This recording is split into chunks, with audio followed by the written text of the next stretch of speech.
Hey, everybody, and welcome to another episode of JavaScript Jabber. This week on our panel, we have Joe Eames. Hey, everybody. Aimee Knight. Hey, from Nashville. AJ O'Neill. Yo, coming at you live from snowy Provo. I'm Charles Max Wood from DevChat.tv, and this week we have a special guest, and that's Mani Vaya. All right. What's up, guys? Glad to be here. Excited to be here. Yeah.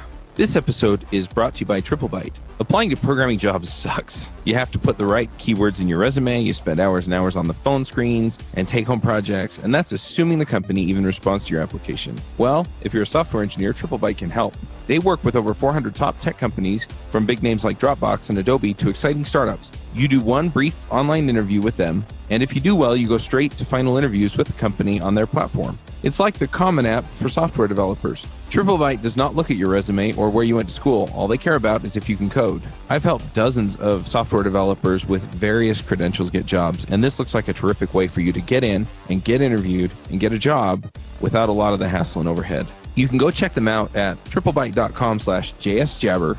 That's triplebyte.com, byte as in 8 bits. As a special offer for listeners of this show, if you take a job through Triplebyte, they'll offer you a $1,000 signing bonus. So just to give a little bit of context here, Manny and I talk every week on another podcast / mastermind called Entreprogrammers. And anyway, it turns out that Manny's read like all of the productivity books ever written and summarized them for people. And we were talking and I was like, this is stuff that, you know, my audiences would be interested to hear and will want to hear, will need to hear. So, you know, we set this up. We did an episode on Ruby Rogues. If you want to go check that out, we'll probably talk about a few different things and a few of the same things on this one. But yeah, it's just been interesting to talk to Manny about productivity. I was like, yeah, this stuff's gold. So I'm sharing. I brought Manny along so he can do all the work. Yay. And I want to add to that I used to be a coder. You know, I used to write freaking assembly level stuff back in the day. I'm an engineer. I'm a computer engineer. I'm a physicist from my past life. So I feel the challenges of coding and, you know, being a developer and trying to be productive. So it's kind of fun to be able to bridge that gap here with you guys. Yeah. So one thing that we got into in Ruby Rogues, and I just kind of want to start there, is when we talk about productivity, people have different definitions of it, right? So some people get in and it's, you know, how much work am I getting done, or how much time am I putting in, or, you know, sometimes people just, did I feel productive? You know, they get that warm, tingly feeling inside. So what is productivity? When we're talking about productivity, what are we talking about? Yeah, probably the biggest distinction I like to make when it comes to productivity is the difference between efficiency and effectiveness, right? Most of us think productivity is being efficient, which is doing something really fast, doing something really well. But productivity will give you 100,000, 10,000x returns when you start focusing on effectiveness, on doing the right things rather than doing things right. Efficiency says doing things the right way. Effectiveness says do the right things. So I'll give you an example that kind of explains what I mean in this case. So you probably all used Waze, the app for, you know, navigating and stuff. I used to love that app until one day I snapped and I started to hate it. So I was in LA. I was trying to drive to this conference I was going to, and it was like an hour-long ride. So I turned on Waze to save, you know, it started taking me on these back roads. And I'm a San Diego guy, so I don't really know LA very well. And it's taking me on these back roads, and supposedly it's supposed to save me 10 minutes. So what happened was, during that duration of an hour-long ride, or 15 minutes, whatever it was, compared to our 20 minutes it was supposed to be with Google Maps, what Waze did was it took me off the proven path, the freeways and stuff, and it took me into these weeds. Unfortunately, what happened was instead of thinking about the big picture, instead of thinking about whatever I was thinking about, which I usually do when I'm driving, I was so stuck just following Waze. I was just like, oh shit, now I need to turn left. Oh, now I need to turn right. Oh, and I was like constantly reacting rather than letting my mind free and think about whatever I was thinking about in my business or anything like that. And that, to me, in that moment, I realized I was trying to be efficient and not being effective with my time. I was trying to be efficient with like, okay, it shouldn't take an hour, 20 minutes. It should take an hour, 10 minutes. instead of realizing that it doesn't matter if it takes hour 10 or hour 20, if I use that time for doing the right thing, which was to think about whatever I wanted to think about and let the traffic take its course. As long as I stuck on the freeway, I wouldn't really have to think about which street I'm taking off course, which thing I'm like. So we all do these stupid optimizations all the times to ourselves where we're trying to be efficient with things and we forget effectiveness in the process. So in order to save 10 minutes, I wasted an hour, if that makes sense. That makes sense. I mean, I've done that just in programming as well, right? You run into something, it's like, oh, well, if I spend 3 hours, optimizing this particular thing, and it turns out that I'm only going to have to touch it 4 times, and it's going to take me 10 minutes to do, whatever it is each time. Yeah. So I spent 3 hours trying to save myself 40 minutes. Yeah. We all do that. And not only that, I mean, all through the day, you'll often find that you're doing things that don't necessarily have the highest leverage, doing things just for the sake of efficiency. Like, okay, let me check my email because I have some time in between these meetings, or I have some time, or I'm taking a break in between my coding session. So I'm going to check my email. That's efficiency, but that's not effectiveness. Because as soon as you start checking your email and your social media and all that crap, it literally blows up your mind, and whatever thinking space, whatever attention space you had created for what you're working on is out of the window.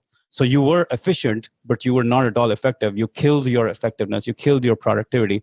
And we can go a lot more detail into this whole idea of attention space, because that's something one of my favorite authors, Cal Newport, who's a professor of computer science. So he kind of understands all of these things at a much deeper level. He wrote this book called Deep Work, which is all about how we can be productive in today's day and age. Anyone who's a programmer, anyone who's a coder, I highly, highly, highly recommend Deep Work as a book you should read. It comes from a computer science professor guy. So, and he's an MIT PhD guy. So smart guy, a lot to learn from him. So then how do you, I'm going to use the word optimize, even though you just talked about effectiveness versus efficiency, but how do you optimize for effectiveness then? Right. So effectiveness in some ways has nothing to do with efficiency. They're two different things. They're completely separate worlds altogether. When you are optimizing for effectiveness, you're only focusing on the things that truly matter, that will bring you the results, right? Take an example. You could waste an hour to return a $10 gadget that you bought from Amazon.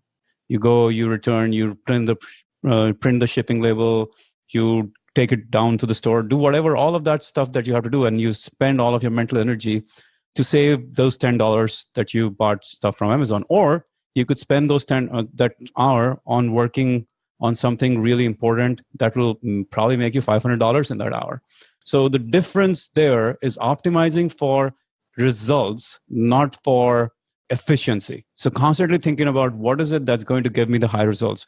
What is it that's going to give me the highest leverage? The 80-20 rule in some ways, looking at the few things that truly matter and cutting out everything else.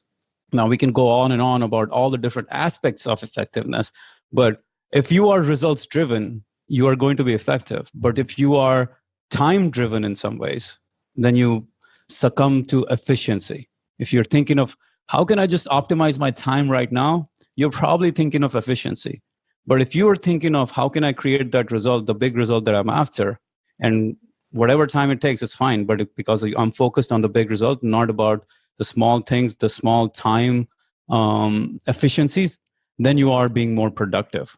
So I kind of, identify with that concept of like, oh, I'm running to the store. So while I'm running to the store, I'll do these 5 other errands, and oftentimes I end up doing errands that may not be as critical to, whatever it is that matters to me at the moment, right? I could run an errand that I may not have ever gotten to at any other point. But at that point, sometimes it's like, well, it's a pretty small thing, so it's okay to do that. Is that still, how do you, account for that and calculate that and say, well, I still have to run to the store, I got to have food to eat, right? So I've got to run to the store, and here's these 5 other errands that have been building up. They're not that important, but I'll just do them while I'm out there. Instead of an hour-long trip, now it's a 2-hour-long trip. Right. So I'm going to take a different example to kind of go along the same question that you're asking. A lot of times, what we will do is, let's say you're coding. Let's say you're working on some stuff, and you've been working on some coding for the last 30 minutes to an hour, and now you feel a little tired. Now you feel a little like, okay, I need a break. So for all of you guys on the panel here, what do you do when you feel like you need to take a break? Please give me an answer. All of you. I get up and go talk to my family or something. Go for a walk. Sleep. Go to the gym. Yeah, Do you sleep? Chuck, you sleep? I need a break. Sometimes. So I have a gift. And give me 2 minutes and I can sleep just about anywhere. oh my God. That's a great gift, by the way. It is. I wish I had that. Right. Yeah, it's funny. It drives my wife nuts because she can't. She has to like unwind for a half me hour. too. So we get into bed and I'm like, okay, I think I'm going to go to sleep now. And she's just like, ah. And then I'm out and gone. Anyway. Man, that's amazing. So for I me, envy you. often when I feel like I need a break, it's because I'm actually not hitting flow. It's because I'm turning wheels, but work's not getting done. And so often that's a signal to me that I got to reevaluate my priorities of what I'm working on. Am I working on the right thing in the first place? Interesting. So it's more a function of feeling stressed out and distracted. And that's when you're like, I don't feel like I don't feel like I'm doing the right thing anyway. So that can take a toll on you too, right? It's exhausting when you go through that process. So most of the times what people do, you guys have been telling me the good answer, not the bad answer, as when you check your email and when you check your social media and when you check your news sites, your CNN.coms and all of What that about stuff. playing a game? What about playing a game? A video game? Playing a game, well, that's one alternative. But again, you have to remember that so let me now paint the picture of what's called attention space. At any given time, and this is something that Cal Newport talks about in the book Deep Work. Cal Newport is a computer science professor. We have a limited amount of space, attention space, available to us. Either we can use it to focus on the few things that truly matter. Let's say you're doing some coding and you're thinking about that coding, so you occupy all of that attention space with that coding, or you keep on switching back and forth between coding and checking email, and coding and checking Twitter, and coding and email or meeting or phone call or Facebook or news sites or all of that XYZ that most people do. Most people, as in 99% of us, are doing that, right? We're constantly shuttling back and forth between what's important and then going to distract ourselves. What's important, distract ourselves. Now, what that does is it creates a mishmash in some ways. What was supposed to be, our brains were supposed to be focused on that one thing, and now we're constantly switching. We're switching context. We're taking away the attention space with all of this crap that is bringing in, right? You're writing code and someone sends you this message about what Donald Trump did, and you check on that, you click on that email and you read it, or someone else sends you, or your family member sends you an email, or you go on these loops for a while before you get back to focus. So every time you do a context switch, you lose tremendous focus, you lose tremendous clarity.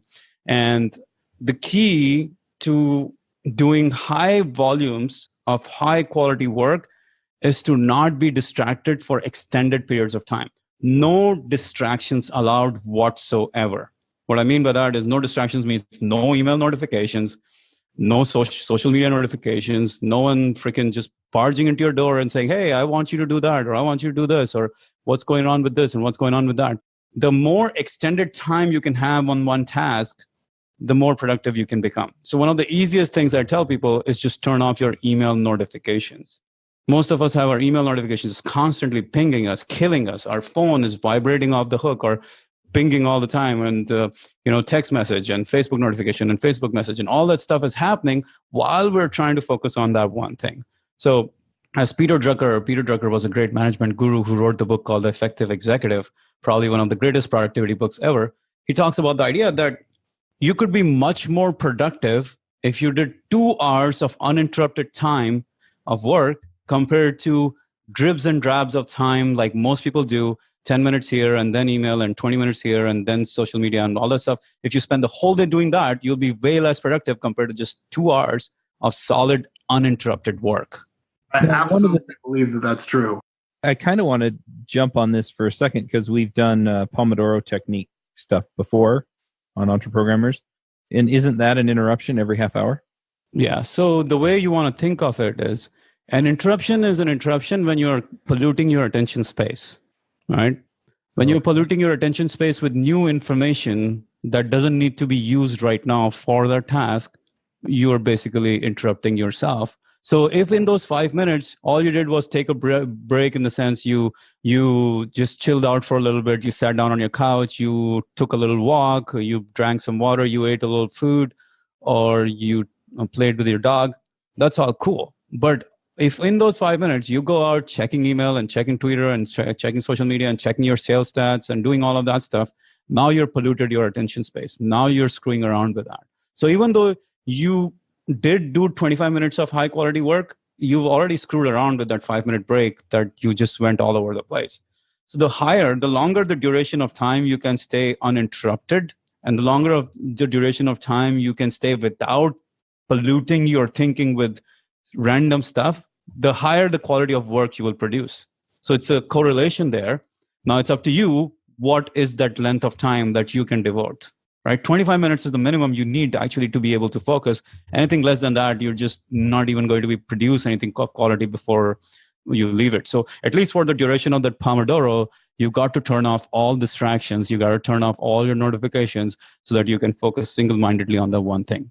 So what Chuck and I and a couple of us guys, John Sonmez and Josh, we all did. We did an experiment one time, and I'm still I'm still like, we need to do this experiment more often, but some of you guys don't want to do it. The experiment was that we had to do 8 Pomodoros. We've had this argument, yes. 8 Pomodoros before 12 p.m. every single day. Now, it's a freaking hard thing to do. You would think 8 Pomodoros, that's just 200 minutes, 3 hours and 20 minutes of work. Man, it's so hard. It is so difficult to get those 8 chunks of time without interruption, right? 1 Pomodoro, then before 12 p.m. So, but it was also probably one of the most productive weeks for all of you guys. You know, Chuck, probably you agree with that. Yeah, 100%. It was actually, how do I put it? I got the most done, and it set things up for the next like 3 weeks, because a lot of the time was spent like prospecting for podcast guests and prospecting for podcast sponsors. And so over the next 2 or 3 weeks, I wound up closing a whole bunch of sponsorships, wound up getting a whole bunch of other work done that, you know, led to podcast guests getting scheduled and systems getting updated and stuff like that. It was really, really, really positive thing. And to be honest, the reason that I haven't continued with it is just because on Tuesdays and Wednesdays, my recording schedule is kind of nuts, and it makes it really hard for me to get 8 in. But, you know, now that you bring it up, I think I am going to go back and recommit to doing it at least Monday, Thursday, and Friday, because those days I tend to have less scheduled. Of course, Mondays have been filling up with interviews for the interview shows, but even then, those typically last a half hour, so they fit into a Pomodoro technique type setup. Right. And it's something very interesting you said. What you said was you did high quality work, right? Mm-hmm. You did very high leverage work. So what happens is when we become intentional with our time, when we become hyper-focused and intentional with our time, and the longer the chunk of time we carve out, the more intentional we become about that time use. And when we become intentional, we're going to start thinking of what's the right thing to do, rather than let me just respond to this message. Let me just respond to this email. So what we do in Pomodoro is make sure we already set an intention of what I'm going to do for the next 25 minutes, rather than just sit in front of the computer and respond to things. Responding to things is a very dangerous thing. It will kill your productivity. You have to become more of, you choose when you do certain things, rather than constantly responding to people, responding to requests, responding to inquiries, responding to all of that stuff. So question, this seems like this might actually have a corollary to programming style. Like when we're trying to be efficient with computer systems, we actually, I think we talk a lot about like event-driven or lazy evaluation. Like, is this the inverse of that, or is this the same in a different way? I'm not sure of lazy. Can you tell me more about it?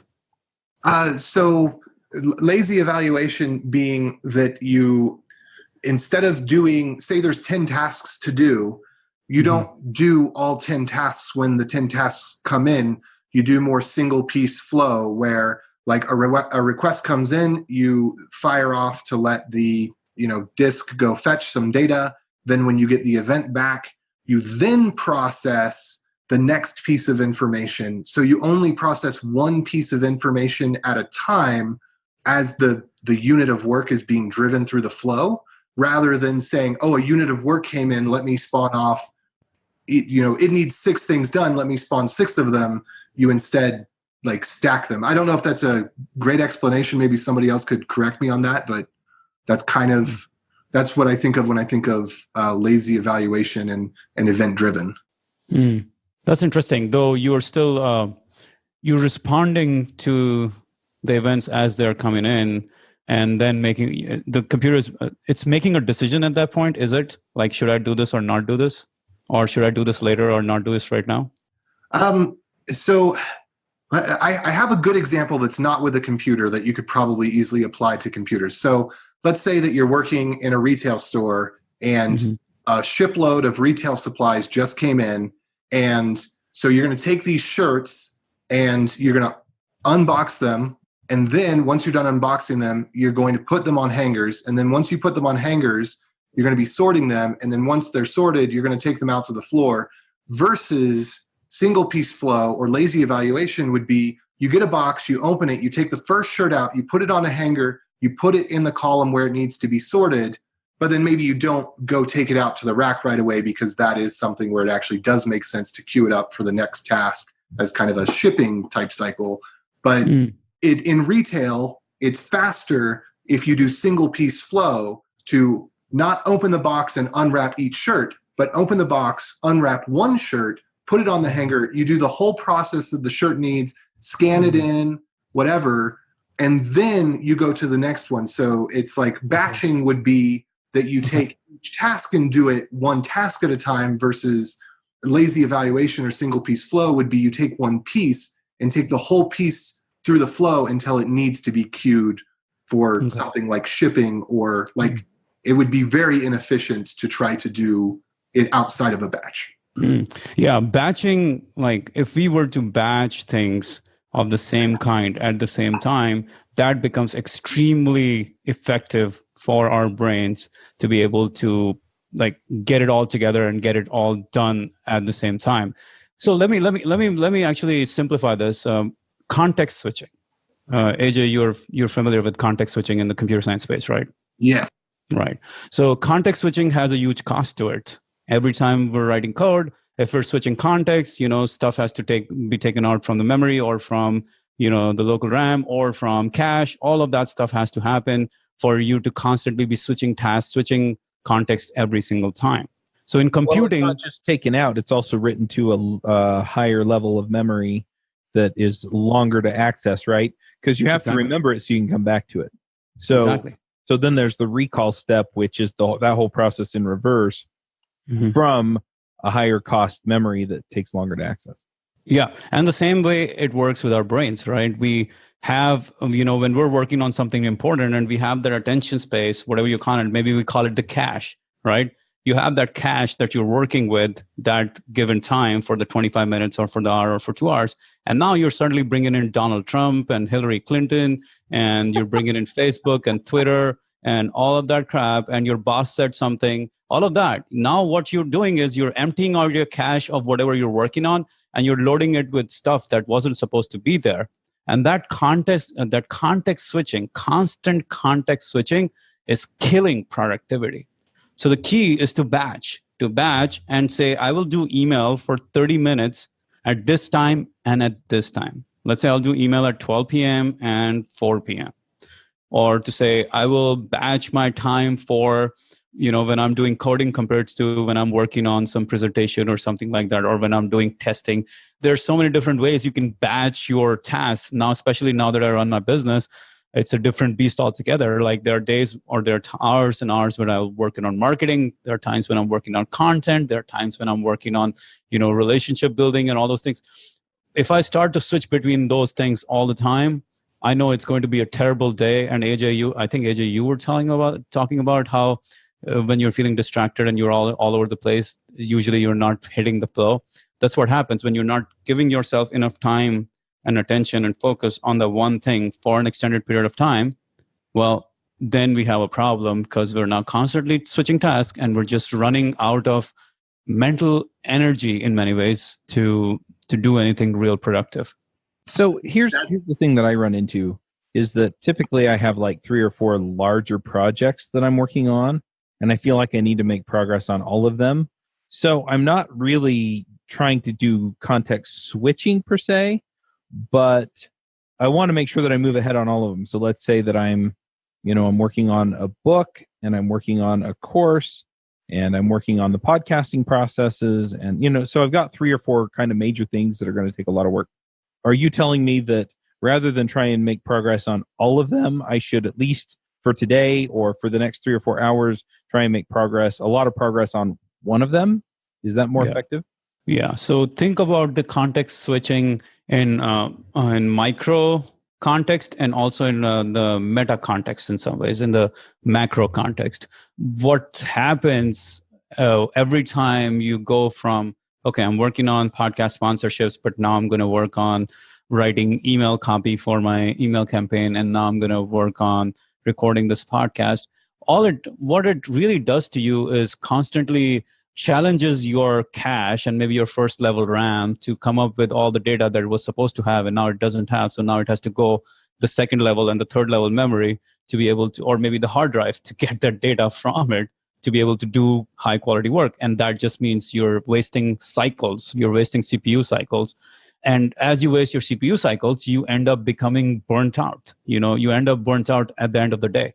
However, if you focused on that one thing, and you didn't distract yourself, you said, okay, today is my day of sponsorships. I just spent a lot of time on sponsor. Maybe you spent 4 hours or 8 hours. Maybe you split it by 4-hour chunks. So you'd say, okay, in the morning, 4 hours are my sponsorship time. Afternoon, 4 hours are for something else.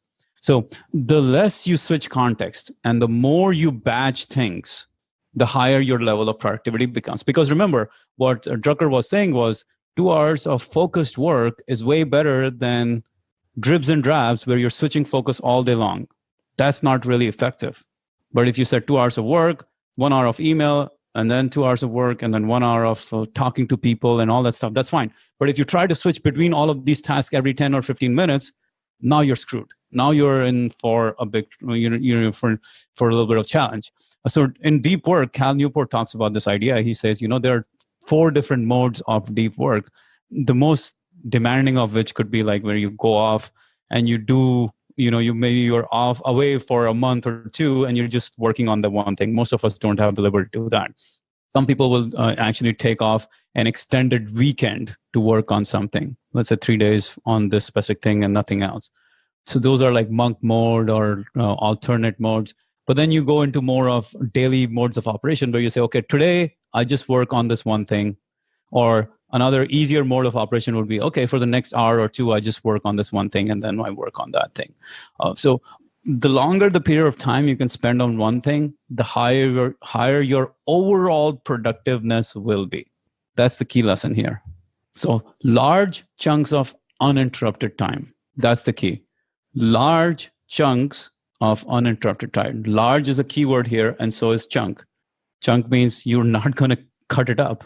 And large means the larger it is, the more productive you can be.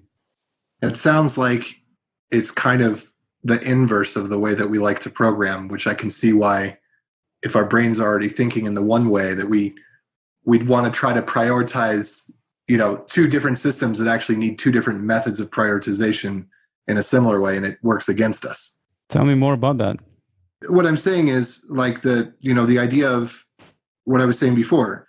If you are thinking in terms of, if you're in the habit of thinking in terms of lazy evaluation or single piece flow, that process works for some things in your life for it, or certain tasks in the business world. But like what you're saying is, what I asked before is, does this somehow parallel that, or is it somehow the inverse of that? And my conclusion after hearing you and thinking about it, it sounds like it's the inverse. So we have to do our time management process differently from the way that we look at our, coding task processes. Like within a coding task that we're batching, the way that we write that code is doing more of the lazy evaluation, the event handling, but that is not effective for our time in general. when you batch, or at least when I think of batching, I'm actually taking one thing to completion. Let's say my marketing piece, right? I'm writing an email and I'm trying to finish off that whole thing rather than letting it go off into the weeds and have to come back to it later. So I don't want to keep coming back to it. If I'm recording, I want to get it done. I want to finish that task so I don't have to come back again and switch back into it. Agreed. Mm-hmm. So maybe that's more like single item flow or single piece flow, as you were saying. But it's batching to the point where you spend as much time as possible on finishing that one thing before you switch to the next thing. So one thing that I'm wondering about then is, for me to do this is really easy. Anyone who's watching the video can see that I'm at home. I'm in my home office. I just go lock the door, set my phone to silent, set it aside. No big deal, right? But a lot of people that I know, they go to an office, they sit in a cubicle, in a bullpen, and they're working in an environment where people are at least walking past, right? Even if they're not talking to them on a regular basis. And so to get, 5 minutes of uninterrupted time, depending on, how distractible they are and how often people are actually stopping and saying, "Hey, Joe Blow, what do you, how do people deal with that?" Yeah. I mean, I've dealt with it in different ways, but I'm curious what your... Yeah, that's a really good question. I've heard so many horror stories, and I used to be one of them until I realized that I was killing myself, where you spend 8 hours at work just responding to people so that you can go back home and then do another 8 hours of real productive work, or whatever you call real coding, right? People do that all the time. 8 hours at work feel like a total whirlwind because you're all over the place. You're total mishmash. There was no flow. There was no zone. And you feel like, oh no, I need to now get caught up. So let me go back home and work till 2 a.m. to get this code done.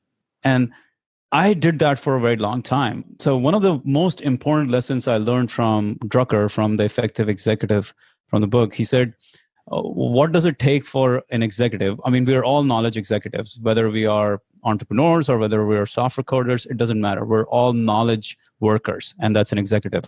So what does it take for an executive to be productive in this noisy world? And he said, it takes courage.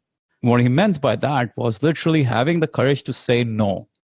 Having the courage to say no, even when people are right in your face and like, hey, I need this help, or that email is pinging you, or that phone call is coming in. You set aside time on your calendar, you put on your headphones, you put on your big headphones, and you sit down to code for an hour, and you don't let anything else distract you. Unless it's your VP or your boss or someone else, you just say, don't worry about it. Let me just focus on this right now. All of these things, all of these requests, all of these emails and phone calls can be attended to later. The biggest challenge that we have when we are in these office environments is not only that there are people who are disturbing you, but you are disturbing yourself. You got your email open in one browser window. You got your social media open in one browser window. You got your phone turned on to full volume. And now you're hoping to get high quality work done. I mean, come on, not going to happen. So the key is courage, the courage to say no, the courage to impose your own time, or impose your own decisions on your time use. To say, no, Monday, 9 a.m. to 11 a.m. is my productivity hour, it's my key hour, it's my power hour, whatever it is. Unless your boss calls you for a meeting or your VP calls you for a meeting, you just say no to everything else. And you sit there and you work on whatever you need to work on. So it will require courage to say no to a lot of things. But with that courage will come clarity, because you will now start to do more important things. One of the things that happened when I was working in corporate America in Fortune 500, I used to manage $1 billion cell phone projects for my cell phone customers. So what would happen was I would constantly get pulled into these fires, like, hey, this is happening, we need to resolve this, we need to do this, blah, blah, blah, blah. And all day would be spent like that. But when I read those books, a lot of those books, I started to learn that these requests are endless. These interrupts are endless. They will always be here, right? So they will true. never go away. Oh my gosh. Well, and I would run into this, and I wouldn't be the guy managing anything, right? I was managing me, and it'd be, hey, quick question. By the way, hey, quick question is like the bane of my existence for like 3 years. Yep. So what I ended up doing after I learned these productivity techniques, I said, okay, screw all of this. I'm going to be, maybe some of these people will think I'm the bad guy or whatever it is, but when I set aside 2 hours in the morning on Tuesday, 10 to 12, that's my thinking time for the project. I don't allow anything else to come in during that time. That's when I sit down to create my reports. That's when I sit down to create, look at the project at a big picture and see, okay, what is it that we really need? Rather than me attending to these fires, how can I make sure that we create systems so that these fires do not happen, right? Until you have that space, the clarity of thinking and the space to think, you will constantly respond. But once you create that space, once you have that window of time, now you can actually create rather than constantly respond. So once I had that space, once I imposed that courage and said, no, I'm not responding to all of that shit right now, because I got to focus on thinking much bigger than just the stuff that is happening in the moment to moment to moment. And when I started doing that, I started to create systems, I started to create processes, I started to think much bigger than what I was thinking. I started thinking about how I can actually accelerate all of this without having to run like a crazy madman, getting just step 1 or step 2 done. Let's think of how can I do the right things. Again and again, the whole productivity mindset shift comes from going to higher level of results, thinking of how can I create the highest possible results in the time frame, rather than thinking of how can I use my time, right? How can I efficiently use my time is a very bad question. How can I create the highest possible results is always going to get you much more bang for buck, no matter what. Yeah, it's interesting that you bring this up, because when we did the Pomodoro challenge, what I ran into was that, I wasn't willing to spend the time going, okay, what do I do now to be, whatever. I actually sat down on Friday afternoon and I put stuff into, this is what I got to get done Monday. This is what I got to get done Tuesday, Wednesday, Thursday, Friday. And this is my backlog. And then when I went to do the Pomodoros, all I had to do was look at my list, right? And so I batched up the planning and then I just worked through the things. And what it did is it made me prioritize stuff, right? Mm-hmm. So the important stuff was the stuff that I put at the top of my list for each day. Then I worked through it from there. And the other thing that happened was that I would put all of one thing on one day, all of another thing on the other day. And I would just batch through that stuff like crazy.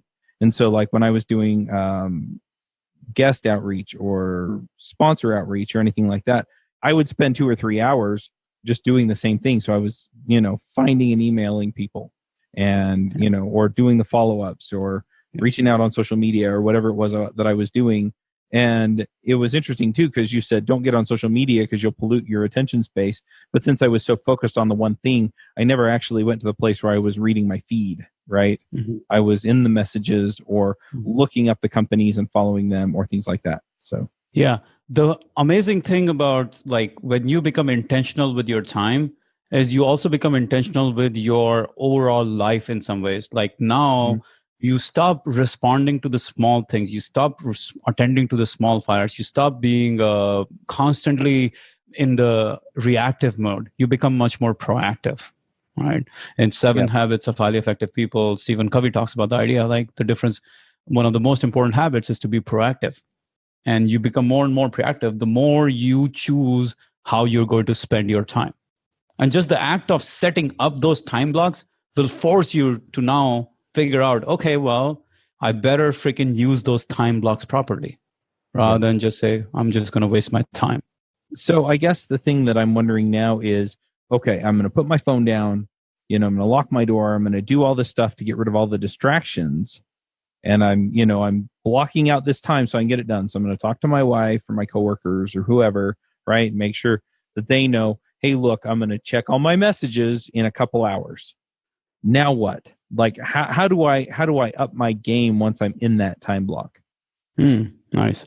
So once you're in that time block and there are no distractions, one of the most important things you can do for yourself is to constantly think 80-20. Constantly think, what is the 20% that will give me the 80% results, rather than just be stuck in the current paradigm that you're in, right? What are the few things that truly matter and how can I cut out everything else? So the higher level game of productivity in some ways is where you boil it down to just a few things that you do truly well and everything else is useless, right? You constantly thinking of, okay, what can I cut out rather than what can I add to my plate? The essentialism mindset in some ways. I interviewed Greg McCune on our podcast. He's the author of New York Times bestseller Essentialism. He talks about the idea that ultimately the biggest companies in the world, or the people who are winning the most, are always the ones who have cut down most of the things in life, not added a bunch of things. So it's more of editing rather than more is the mantra. That's the challenge we face a lot of the times. That's the challenge we need to overcome, as to how do I do a few things that truly matter. Bruce Lee, he used to say, I'm not afraid of the man who has practiced 1,000 kicks.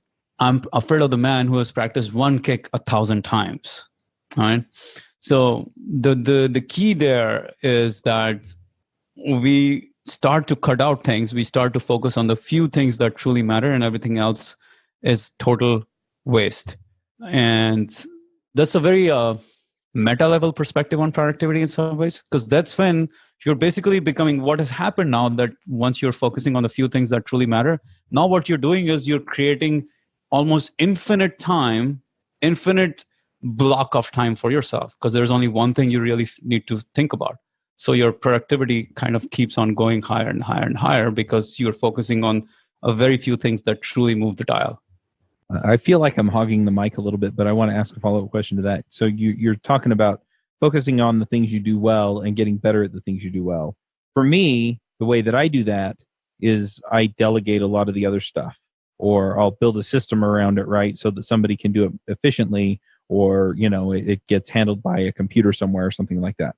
For somebody who's not in a management position where they can't delegate some of the stuff they're not good at, how do they get those things off their plate so that they can be the most effective while they're working?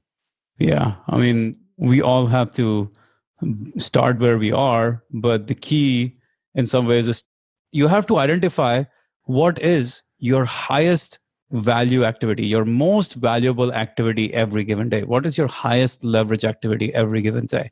No matter what position you are in, you always know, what is it that I do here that creates the most value? So if you focus on that thing to the exclusion of everything else, you will find ways to do the best possible work compared to everyone else around you, right? What is it that I create the most value for in this business, in this company, or for myself? What creates the most value in this business? What creates the most value from my perspective? So identifying your most valuable activity, as I call it, is one of the most important things, especially if you are in an organization or even as a business owner. It comes down to the same idea of focusing on that one thing that truly matters. There are a handful of things, maybe 3 things, even no matter what kind of job you're in, that truly move the dial in your job. Everything else is just taking you away from that.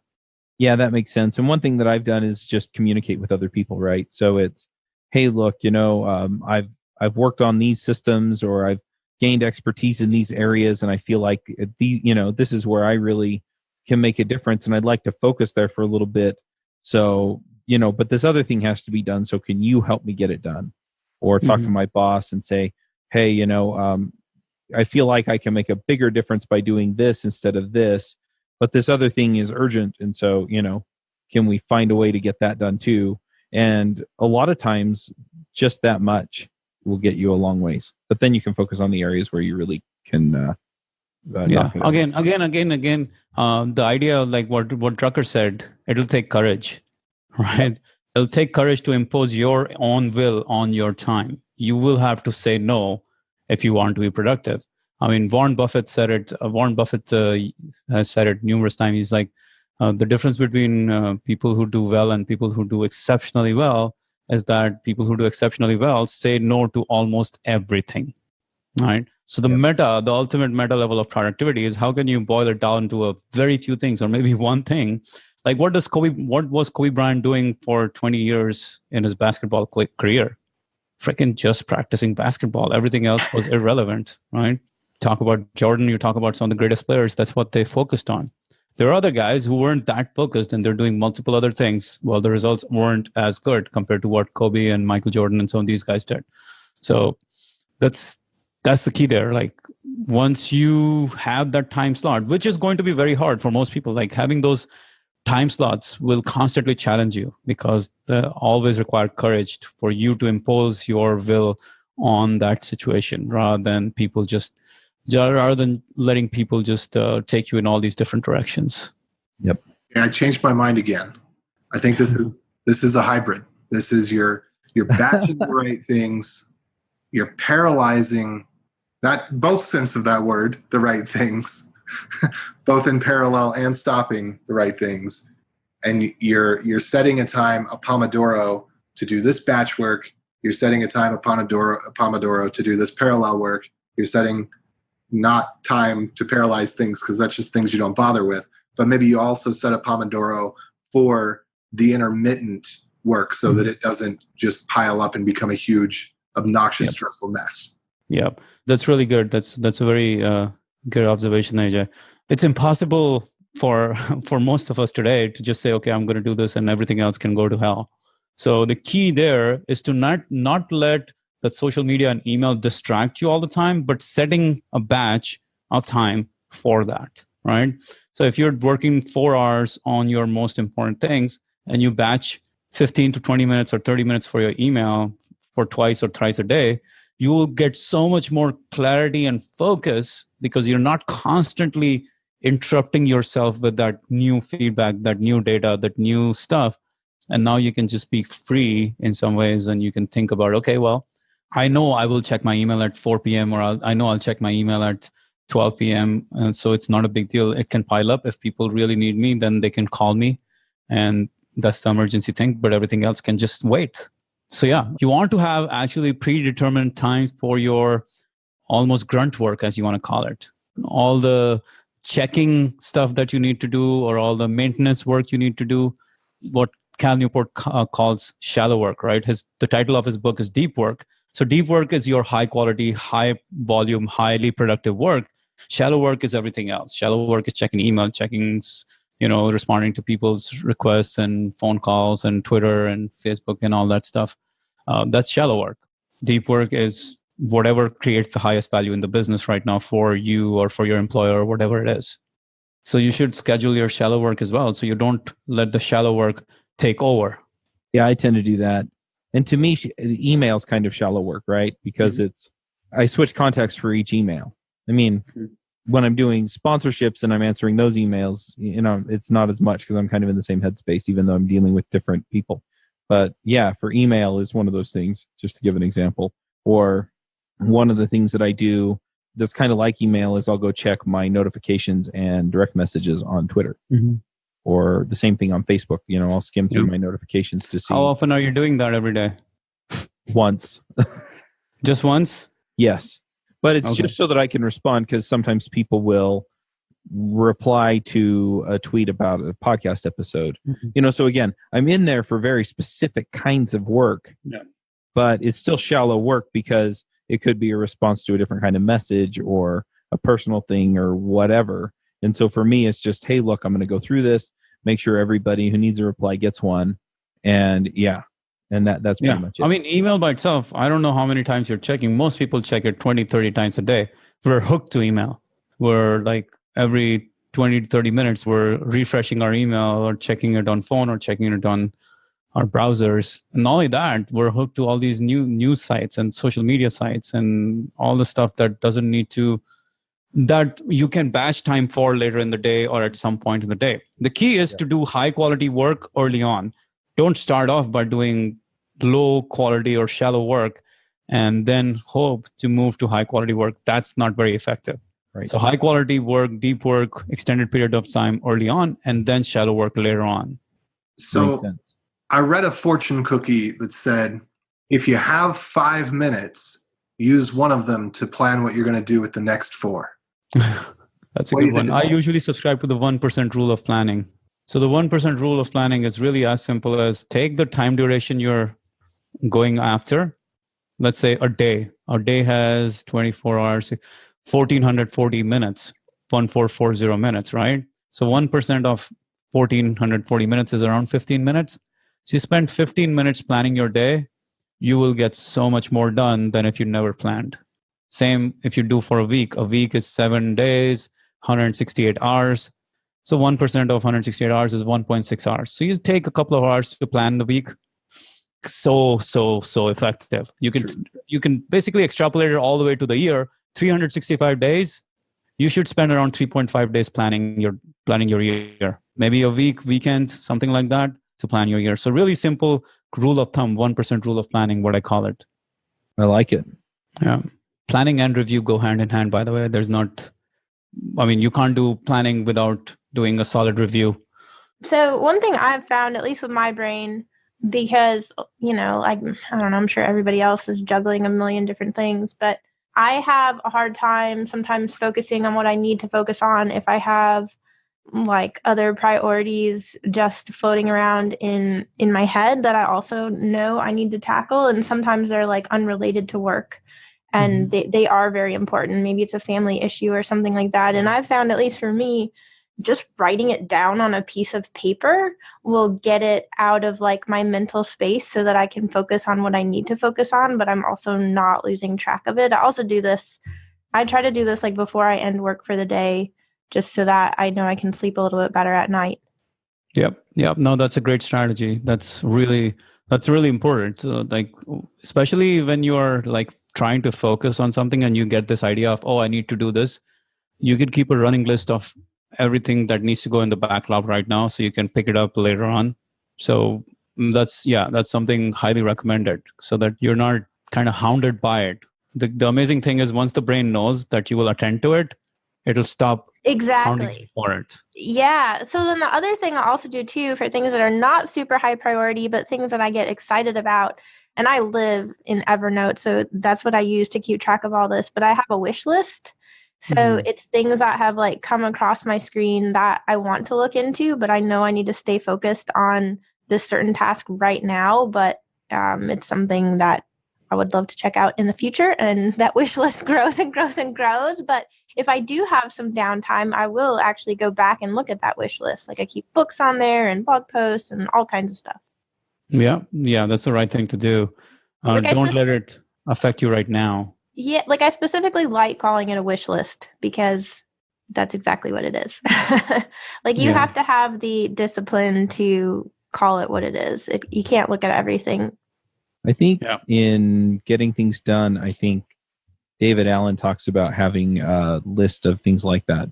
It's one of his tickler files is what he calls it. And then he periodically goes back through it and says, this one I need to pull out and work on. Or, this is something that wasn't relevant then, but it is now. And so then he can go back through it periodically and just, know that it's there and see if there's anything that he needs to attack now. Yeah. So I interviewed David Allen on our podcast, on the 2000 Books podcast a while ago, about his book, Getting Things Done. And one of the things he was, he was talking about when I asked him, so what's the one thing that people don't do that could really help with their productivity? He's like, people don't have a maintenance routine. Just like what Aimee said, like having that list, but also having a maintenance routine, like once every week, you go through that list and clean it out and take action on it and constantly prune it and keep it clean so that your mind is always calm. Your mind is always able to focus on what's important because it knows everything else will be attended to. When the mind doesn't feel like everything else is getting attended to, then it's all over the place. It's kind of distracted. It's concerned about stuff that's not going to happen. But once the mind starts to feel like, everything is going to be attended to because I have time set up for that, right now you can be appropriately engaged. That's what David Allen talks a lot about, like being appropriately engaged with the task at hand, whatever engagement it demands of you. Yeah, I love it. And then the other thing that you keep bringing up, Mani, is the thing that's most important or the thing that's going to have the highest impact. I think in The One Thing, is that the book where they basically say you want to work on the thing that is going to make something else easier or unnecessary? Everything else. Everything else, yeah. And so, what is that thing, right? The thing that's going to have that kind of impact, so you're not even thinking about it or worrying about it, or if you do have to think about it or worry about it, it's pretty minimal. Yeah. So it's amazing how the principles of focus and productivity probably haven't changed in ever, right? The one thing and essentialism are basically the same concept, in my opinion, right? They're written by two different guys. But meta level, they're attacking the same problem as people are just, if you don't know what your one thing is, if you're not clear on the few things that truly matter, now you're scattered, you're all over the place. So focusing on the one thing and letting everything else go, and focusing on the one thing to the exclusion of everything else so that everything else becomes unnecessary or irrelevant is crucial there. And the more you do that one thing, the more everything else keeps on becoming unnecessary. Mm-hmm. Well, I'm sure we've only scratched the surface of all of the stuff out there on productivity. And Mani, I know that you have these book summaries out there. Do you want to just talk a little bit about the book summaries and the stuff that you've put together for productivity? Because, I mean, it's one thing to go and read all of the books that you've read. It's another thing to kind of get a shortcut on this and be able to go, okay, these are all of the key points out of all of these books, and these are the ones that really apply deeply to me. Mm-hmm. Yeah. So here's the thing. One of the, not everyone may or may not, not everyone has the time to read all the books. And what I do is I take these awesome books that we've talked about. I took 50 of the greatest productivity books that are ever written. I read them, I studied them, I took notes, and then I summarized them into videos. And these are like quick bite-sized videos, actionable videos. So 50 summaries, they're literally like 10 plus hours of video content that I created just to summarize all these ideas. What happens is with productivity, you think, okay, I got it down, I understand this one thing, but there's so many different depths to this thing. One book doesn't always have the answer. There's quite a lot of things that come together for you to become truly productive, for you to feel like, okay, I got control of this whole thing. And so I have put all of these together in one course called the 10x Productivity course, where literally these are 300 of the greatest ideas in the world of productivity, 300 of the greatest ideas in the world of productivity, time management, habit formation, goal setting, strategy, leverage, the 80-20 principle, all of those, mind performance, like how to perform at your highest levels when it comes to your brain, all of those things, all of those ideas are in that program. And I think Charles, Chuck, we're going to do some sort of deal with the listeners. And if they check out the course and enter the promo code DevChat, I'll have a nice discount for them as well. So we'll leave the link in the description, in the course description, in the show notes somewhere so that people can buy the course. And I also have a few other courses along with this, one of which is, what I found was procrastination becomes a big problem for most of us. And there are quite a few books on procrastination, but they're very prescriptive. So I took all the data, all the knowledge I had learned, and I created a real course, step-by-step course on how to defeat procrastination. And a bunch of other courses as well I created around the topics of procrastination, because I felt like around the topic of time management, because I felt like it's easy to read book. Unless you apply it, it's not going to be useful. You can have all the book knowledge, but you have to apply it. So every one of the courses is very application oriented, where you go, you take the data and you apply it and you see the results. So that's the key. Yeah. And I've gone through part of the productivity course just because Mani and I know each other. And so I got a copy of it, and I've been busy, so I haven't been able to go through all of it, but what's there is it's gold. I mean, there's so much stuff there. Some of the summaries were books I had already read, and it was a nice refresher. And others, it was like, oh, that's pretty deep, and gave me something to really kind of think through and change the way that I'm doing things. And I think that's the other principle with this, is you go in, you get these ideas. I mean, the ideas out of the show, the ideas out of the course, and then it's, okay, what am I going to do? What am I going to change to make a difference? And it's amazing how just a couple little tweaks, or sometimes big tweaks, to what you're doing make a huge difference. And when we're talking about productivity and being more effective, it means you get a lot more done. Yeah.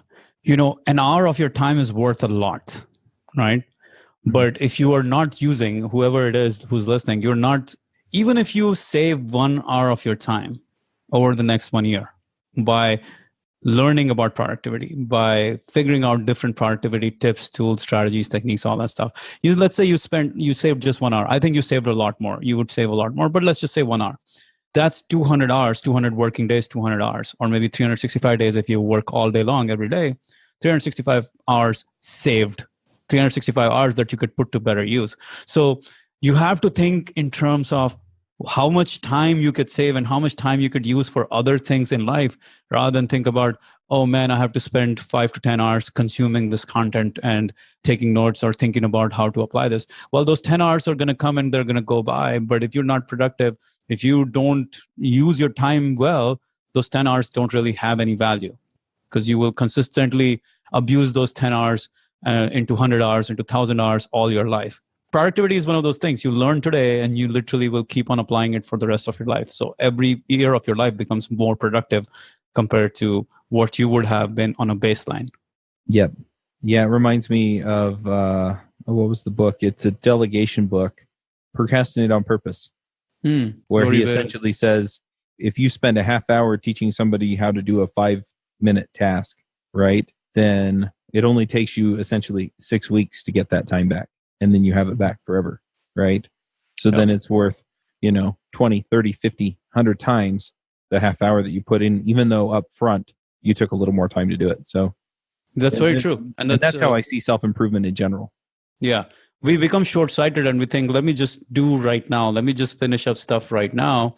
And when we don't think of what's the long-term repercussion of not using our time properly, not using our brains properly, we think of, oh, let me just get back home and then someday I will become more productive, or let me just work harder and longer and I become more productive. But that's just not the recipe for success in the long term. It's more of a recipe for pain.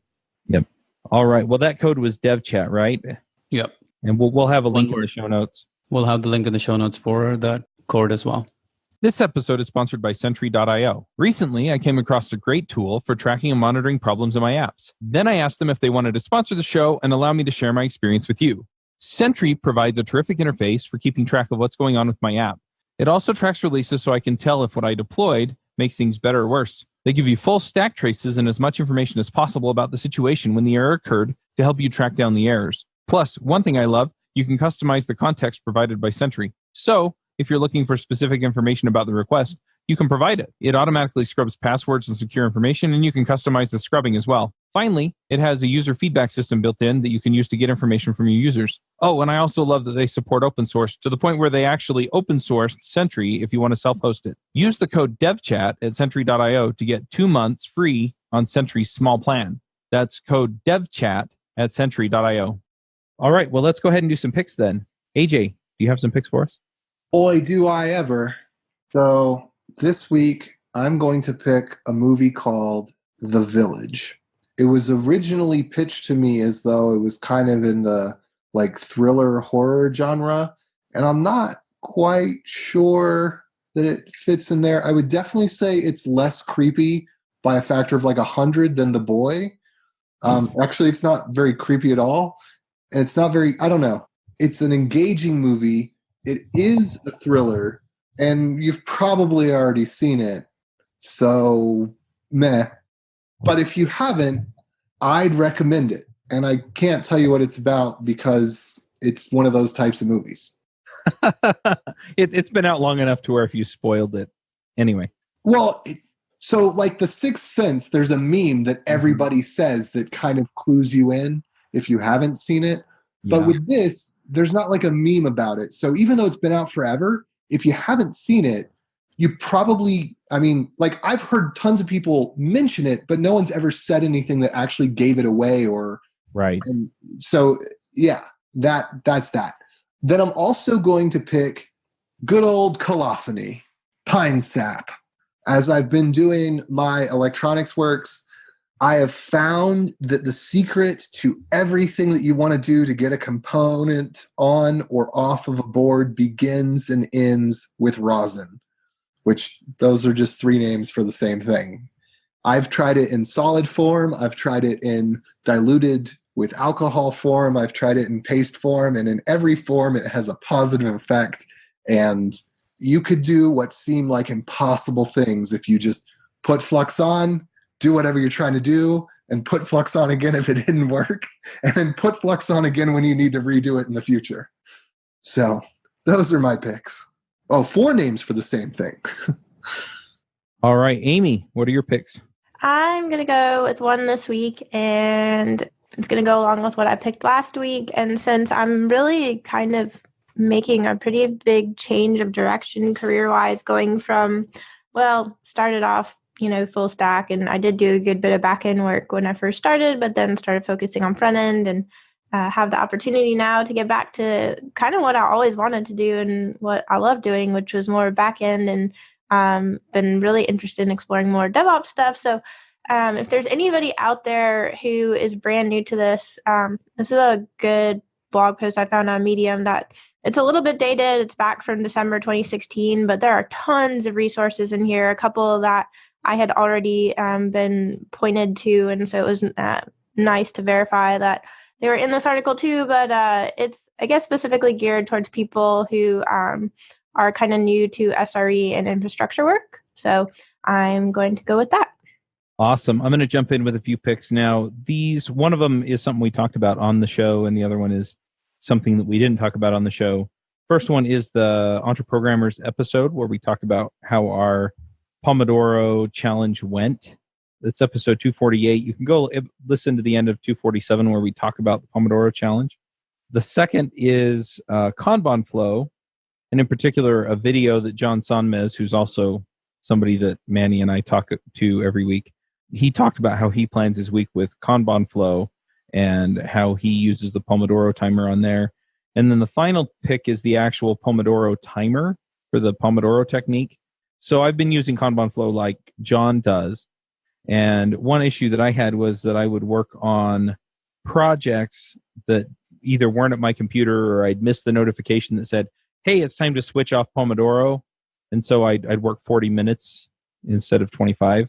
And then I'd be like, oh, so I got a Pomodoro timer. I actually sent one to Mani, John, and Josh. And so anyway, it's just a timer that goes on your desk. It's got a little bell in it. And so I just set it for 25 minutes and then it'll go off if I miss the other timer. And so I use Kanban flow to track how many Pomodoros I did. And then I use the timer to actually remind me to stop. I really have enjoyed that particular technique. So if you're looking for a way to, kind of start doing some of these things, it's a terrific way to go. So I'm going to pick those. Mani, what are your picks? All right. Since you guys are listening to a podcast right now, I'm assuming, I have a podcast for you, which I absolutely love. And it's called NPR's How I Built This. And that's where they interview some of the biggest entrepreneurs in the world today. The likes of Mark Cuban, Richard Branson, the founders of Airbnb, founders of Lyft. It's amazing. The lineup they have is incredible. Some of the best production when it comes to podcasts. So if you are at all interested in entrepreneurship or the story of the struggle and all of that stuff, highly recommend you check out How I Built This by NPR, my favorite podcast, hands down. And my second favorite podcast is my own podcast, which is 2000 Books, where I summarize some of the greatest business and personal development books. And I interview a lot of the great authors in the world today. We have over 200 episodes, all in the field of productivity and self-help and mental toughness and confidence and entrepreneurship and marketing and sales. So if you are interested in books, if you're interested in learning about books, but you may not have the time to read it, check out the podcast. It's called 2000 Books, 2000 Books. Awesome. All right, Mani, one other question that I usually ask is if people want to find you online, where do they go? Okay, so you're listening to podcasts. Just listen to my podcast, 2000 Books, 2000 Books. But if you check out the website, it's same thing, 2000books.com, 2000books.com. YouTube channel by the same name, 2000 Books, 2000books.com. So you will find 2000 Books on basically the biggest content platforms out there, whether you search on SEO or you search on podcasts or you search on YouTube. And yeah, that's that. Awesome. And then you can also hear Mani and I and John and Josh talk every Friday. I think the shows go out every Tuesday. But yeah, that's entreprogrammers.com. Yep. That's where we talk about entrepreneurship more than programming. So yep. One other thing, Mani and I are going to be sending out some emails regarding this stuff. So regarding productivity course, and probably a really good discount offer for the productivity course. So for people who are interested, yeah. Yep. So if you go to javascriptjabber.com, there's a little email subscription link in there. And if you get in there, then you should be able to get all of the emails that we're sending out regarding the productivity and things like that, and how to get Manny's course. So don't miss that, because that is probably the easiest way to get all the information about all this stuff. And also get a really good discount. So yep. All right, folks, we'll go ahead and wrap this up. Thanks for coming, Manny. Hey, thanks for having Chuck. Always a fun time. All right, well, we'll wrap this one up, and we will be back next week. Bye. Bye, guys. Bandwidth for this segment is provided by CacheFly, the world's fastest CDN. Deliver your content fast with CacheFly. Visit CacheFly.com to learn more.